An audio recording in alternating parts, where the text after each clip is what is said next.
The Playpak can be used for back lying, tummy lying and floor sitting. Floor sitting. I encourage Charlotte to reach for toys while she's sitting. At first, I place the toys within easy reach to encourage her to grasp them. I then get her to move them from hand to hand, bang them together and throw them.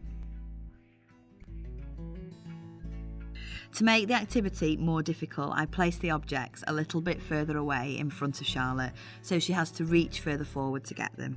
Sometimes I use 2 or 3 toys to help her focus on different objects. I place toys to either side of Charlotte, encouraging her to reach out to the side.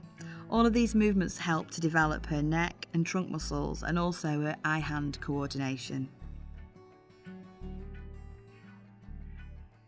While Charlotte's sitting, I hold a brightly coloured toy in front of her face, moving it slowly in a semicircle to allow Charlotte to turn her head. This engages her hip and pelvic muscles to keep her steady against gravity.